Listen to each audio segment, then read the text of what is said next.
अवश्य सुनी होगी। तो किस तरह से सावित्री ने मृत्यु के देव यमराज पर विजय हासिल की,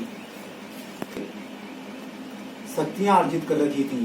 सावित्री की पहली शक्ति थी सच्चे मन से ईश्वर की आराधना करना। सावित्री की दूसरी शक्ति थी सत्यता के मार्ग पर चलना।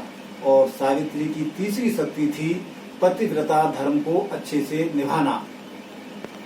सावित्री का विवाह एक लकड़हारे से हुआ था और उसके पास दोनों वक्त के भोजन की भी व्यवस्था नहीं थी, लेकिन सावित्री ने अपने परेशानियों और संकटों का किया और कभी भी अपने मन में किसी अन्य पुरुष के विचार तक नहीं आने दिया, क्योंकि वह जानती थी कि यदि मेरे मन में किसी अन्य पुरुष का अगर विचार आ जाता है तो मेरा पतिव्रता का जो धर्म है वह खंडित हो जाएगा।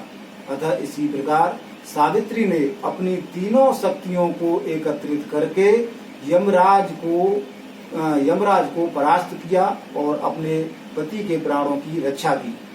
सावित्री ने अपने पति के प्राणों की रक्षा तो की ही, लेकिन उसने यमराज से अपने मन वांछित वरदान भी प्राप्त किए। इसलिए मैं कहता हूँ कि यदि किसी के ऊपर या किसी पर कोई घोर संकट या समस्याएं आती हैं तो वह अपने मार्ग से विचलित ना हो, अपने मार्ग को बदले नहीं, क्योंकि ईश्वर ने जो लिख रखा है वो तो होकर ही रहेगा। यदि आप मार्ग बदल लेते हैं या मार्ग से विचलित हो जाते हैं तो जो भगवान ने लिखा है वो संकट या परेशानियां तो आपको फिर भी झेलनी है।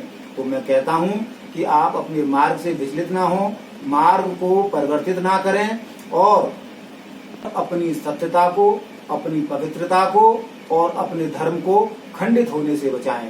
जैसे सावित्री ने अपनी शक्तियों को एकत्रित करके अपने संकटों से पीछा छुड़ाया था, ऐसे ही आप अपनी शक्तियों को एकत्रित करके अपनी परेशानियों और संकटों से दूर हो सकते हैं और अपने जीवन को सार्थक बना सकते हैं।